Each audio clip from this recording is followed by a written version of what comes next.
Guys, आज के इस लेक्चर में हम एक बहुत इंपॉर्टेंट कॉन्सेप्ट को पढ़ेंगे, that is a plasma membrane. और इसको हम बहुत इजी वर्डिंग में अंडरस्टैंड करने की कोशिश करेंगे। जैसे कि आप सब लोगों को पता है कि हमारी बॉडी में डिफरेंट सेल्स प्रेजेंट होते हैं, तो उस सेल की के अराउंड एक हमारे पास एक मेम्ब्रेन प्रेजेंट होती है, जैसे कि आप ये इसमें देख सकते हैं, जो सेल्स की मटेरियल को सेल के अंदर होल्ड करके रखती है। क्योंकि सेल के अंदर साइटोप्लाज्म प्रेजेंट है, तो साइटोप्लाज्म एक लिक्विड मटेरियल है। अगर ये मेम्ब्रेन नहीं प्रेजेंट होगी तो ये सारा फ्लूइड एक जगह कन्फाइंड तो नहीं रह सकेगा। प्लाज्मा मेम्ब्रेन को हम ऑल्सो सेल मेम्ब्रेन भी कहते हैं। कॉमनली हम इसको सेल मेम्ब्रेन बोलते हैं, लेकिन इसको हम प्लाज्मा मेम्ब्रेन भी कहते हैं। दोनों एक ही चीज़ के नाम है। It serve as a barrier and gateway between the interior of the cells and is external environment. जैसे कि हमारे आम जिंदगी में भी बैरियर प्रेजेंट होती है, ठीक है। बैरियर में क्या होता है कि वो चेक करते हैं कि कौन सी गाड़ी अंदर आने देनी है, कौन सी गाड़ी को नहीं अंदर आने देना, राइट। सो इसी तरह ये जो हमारे पास सेल मेम्ब्रेन है, ये एक बैरियर के तौर पर एक्ट करती है। ये देखती है कि हर चीज़ तो सेल में इंटर नहीं हो सकती ना, कि उसने कौन सी चीज़ को सेल में इंटर होने देना और कौन सी चीज़ को उसने स्टॉप करना है। So it is a barrier and gateway किसके दरमियान होती है, बिटवीन इंटीरियर ऑफ सेल्स, यानी जो चीज़ें सेल के इंटीरियर अंदर प्रेजेंट है, एंड इट्स एक्सटर्नल इन्वायरमेंट, और जो सेल की सराउंडिंग एरिया है। नेक्स्ट हम बात कर लेते हैं कंपोजिशन ऑफ सेल मेम्ब्रेन की, कि सेल मेम्ब्रेन किस चीज़ से कंपोज हुई होती है, ठीक है। By layer of lipids, specifically phospholipids which form a fluid and flexible matrix. जो सेल मेम्ब्रेन है हमारे पास, वो कंपोज हुई होती है लिपिड से। अक्सर आपने सुना होगा, तो हम सेल मेम्ब्रेन को कहते हैं it is a lipid bilayer. Bilayer का क्या मतलब, बाय का मतलब होता है टू, ठीक है। लेयर का मतलब हो गया टू लेयर्स। तो बाय लेयर ऑफ लिपिड्स का मतलब कि इसमें दो लेयर्स लिपिड्स की प्रेजेंट होंगी। अब कौन से लिपिड्स प्रेजेंट होंगे, लिपिड्स तो डिफरेंट टाइप्स के हो सकती हैं। स्पेसिफिकली फोस्फोलिपिड्स प्रेजेंट होंगे सेल मेम्ब्रेन में, ठीक है। और ये फोस्फोलिपिड्स क्या बना देंगे, which form of fluid and flexible matrix, एक बहुत फ्लूइड और फ्लेक्सिबल सा सेल मेम्ब्रेन का स्ट्रक्चर बना देंगे, ठीक है। जैसे कि इस डायग्राम में हम देख भी सकते हैं यहाँ पे कि ये दो लेयर्स प्रेजेंट है। ये ब्लू वाले आपको नजर आ रहे होंगे, these are the lipid molecules. ये ऊपर भी एक लिपिड मॉलिक्यूल की लेयर प्रेजेंट है, नीचे भी एक लिपिड की लेयर प्रेजेंट है, ठीक है। और क्योंकि ये दो लेयर्स होंगी लिपिड की, तो हम इसको क्या कहते हैं, लिपिड बाय लेयर। अब फोस्फोलिपिड्स जो होते हैं, ठीक है, इनका भी एक स्ट्रक्चर है, ठीक है। लिपिड्स का स्ट्रक्चर बताया हुआ है कि फोस्फोलिपिड्स हैव हेड्स। ये जो आपको स्ट्रक्चर नजर आ रहा है, ये जो ब्लू सा, ठीक है, ये हमारे पास क्या रहता है, फोस्फोलिपिड का हेड होता है, ठीक है। उनका हेड क्या होता है, हाइड्रोफिलिक होता है। हाइड्रोफिलिक, हाइड्रो मतलब वाटर, फिलिक मीन अट्रैक्टिंग, जो वाटर को अट्रैक्ट करता है, ठीक है। दैट फेस आउटवर्ड, बाहर की साइड पे है ये, ठीक है। Then phospholipids also have tails, ये इनकी टेल्स है। ये जो आपको कली सी नजर आ रही है ना, ये टेल्स है फोस्फोलिपिड्स की। दैट आर हाइड्रोफोबिक, फोबिया हम कहते हैं ना, फोबिया डरना किसी से, इसे हाइड्रोफोबिक मतलब वाटर का फोबिया, यानी वो वाटर रिपेलिंग है, ठीक है। एंड दैट फेस इनवर्ड्स, ठीक है। इजी सी बात है कि भाई ये हाइड्रोफिलिक, आपको जैसे आपको पिक्चर में नजर आ रहा है कि हाइड्रो, जो इनका हेड है वो हाइड्रोफिलिक होता है और वो आउटवर्ड होता है, वाइल जो टेल है वो हाइड्रोफोबिक होती है, वाटर रिपेलिंग होती है, एंड इट फेस इनवर्ड। ये बेसिक स्ट्रक्चर हो गया लिपिड का। देन हमारे पास और भी जो चीज़ें प्रेजेंट है सेल मेम्ब्रेन में। Cell membrane embedded within this lipid barrier are various proteins, ठीक है। अब क्या होता है हमारे पास कि वेरियस जो प्रोटीन्स है, they are also present in the cell membrane. अब कैसे प्रेजेंट है, embedded है, ठीक है। That serve multiple functions. अब इन प्रोटीन्स के डिफरेंट फंक्शंस हैं। They facilitate the communication with other cells, एक सेल दूसरे सेल से कम्युनिकेट करता है with the help of proteins. They transport the molecules in and out of the cell, ठीक है। ट्रांसपोर्टेशन में हेल्प करती है, कोई चीज़ इंटर होगी सेल में, प्रोटीन्स के थ्रू इंटर होती है, ठीक है।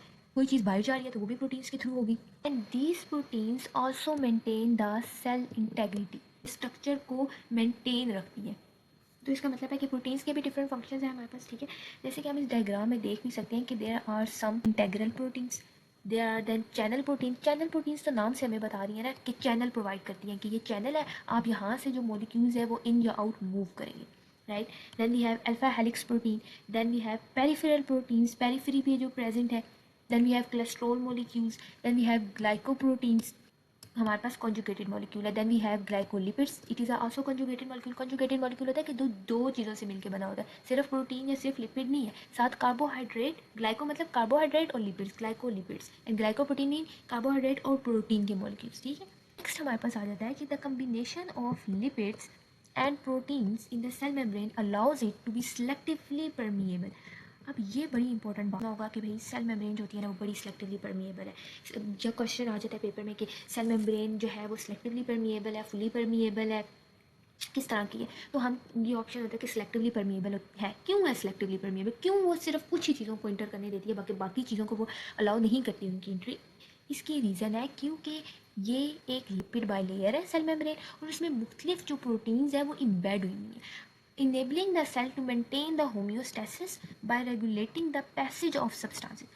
अब लिपिड्स, अब प्रोटीन की होने की क्या ज़रूरत है, सिर्फ लिपिड ही हो जाते सिर्फ लिपिड्स प्रेजेंट होते, प्रोटीन की क्या ज़रूरत है, क्योंकि लिपिड्स अभी हमने पढ़ा था कि लिपिड्स हाइड्रो फिलिक उनका हेड है लेकिन हाइड्रोफोबिक उनकी टेल है। लिपिड हर चीज़ की इंट्री सेल में अलाउ नहीं करता। ये प्रोटीन इसलिए प्रेजेंट है ताकि वो अब सेल के अंदर न्यूट्रिएंट्स तो आने हैं ना, सेल ने जिंदा भी तो रहना है, तो अब बैरियर ही उनका कोई चीज़ अगर इंटर ही नहीं होने देगा, बैरियर कोई चीज़ अंदर आने ही नहीं देगा, तो अंदर वाले सर्वाइव कैसे करेंगे? अंदर जितने भी कंपोनेंट्स ऑर्गेनाइज सेल में प्रेजेंट है वो सर्वाइव कैसे करेंगे? ठीक है, तो बैरियर होना चाहिए पर इतना भी सख्त ना होना कि अंदर का वेस्ट भी बाहर ना जाए और बाहर के न्यूट्रिएंट्स भी अंदर ना आए, right? So it is a selectively permeable. Selective का क्या मतलब है कि कुछ चीज़ों को, सेलेक्टिव चीज़ों को, जो उसके काम की चीज़ें हैं उसको अंदर आने देगा, जो उसके काम की चीज़ें नहीं हैं उनको वो बाहर फेंक देगा। ठीक है, परमिएबल मीन इंटरी अलाउ करेगा। ठीक है, परमिएबल है कि वो इंटर हो सके, तो it is a selectively permeable membrane. और सेलेक्टिवली परमिएबल क्यों है? क्योंकि लिपिड भी प्रेजेंट है, जहाँ प्रोटीन्स प्रेजेंट है वो अलाउ करेंगी, प्रोटीन्स के थ्रू ही, जैसे चैनल प्रोटीन है उसके थ्रू ही चीज़ें इंटर होंगी। तो कुछ अब इस मेम्ब्रेन में कुछ चीज़ें अलाउ करी हैं एंट्री, कुछ नहीं अलाउ करनी, तो इट इज़ सेलेक्टिवली परमिएबल। फिर आपने एक इंपॉर्टेंट कॉमन टर्म सुनी होगी फ्लूइड मोज़ेक मॉडल की। इसीलिए यही वजह है कि हम इसको फ्लूइड मोज़ेक मॉडल बोलते हैं। एक तो हमने ऊपर पढ़ा था कि इसमें लिपिड्स प्रेजेंट है, तो लिपिड्स ने इसको एक फ्लूइड, एक फ्लेक्सिबल सा स्ट्रक्चर प्रोवाइड कर दिया, तो इस वजह से हम इसको बोलते हैं फ्लूइड। ठीक है, फ्लूइड की टर्म वहाँ से लिपिड्स की वजह से। अब हम मोज़ेक क्यों बोलते हैं? मोज़ेक हम इसलिए बोलते हैं क्योंकि इसमें हमारे पास लिपिड्स भी प्रेजेंट है और इसमें डिफरेंट प्रोटीन्स इम्बेड हुई हुई है, राइट?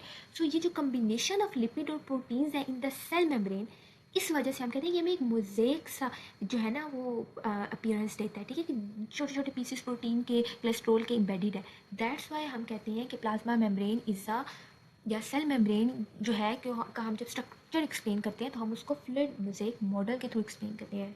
आई होप सो कि आपको ये सब चीज़ें अंडरस्टैंड होंगी। इट इज़ जस्ट सिंपल कि सेल मेम्ब्रेन है, एक बैरियर के तौर पे एक्ट करती है, कुछ चीज़ों को एंट्री अलाउ करती है, कुछ को नहीं अलाउ करती। तो साइंटिफिकली हम कहेंगे कि भाई सेलेक्टिवली परमिएबल है। दो चीज़ें इसमें मेन है, बहुत सारी चीज़ें प्रेजेंट है लेकिन बेसिकली दो चीज़ें मेन है कि एक तो लिपिड्स प्रेजेंट है और दूसरा इसमें प्रोटीन्स प्रेजेंट है। लिपिड्स हमारे पास हाइड्रोफिलिक उनका हेड होता है, हाइड्रोफोबिक उनकी टेल होती है, जबकि प्रोटीन्स के डिफरेंट फंक्शन है, वो चीज़ों की एंट्री को अलाउ करती है, वो दूसरे सेल के साथ कम्युनिकेट करने में हेल्प करती है। तो ये दोनों मिलकर एक फ्लूइड मोज़ेक मॉडल बना देती हैं। I hope so everything is clear, लेकिन अगर आपका कोई भी क्वेश्चन है तो आप नीचे कमेंट में पूछ सकते हैं। Thank you so much.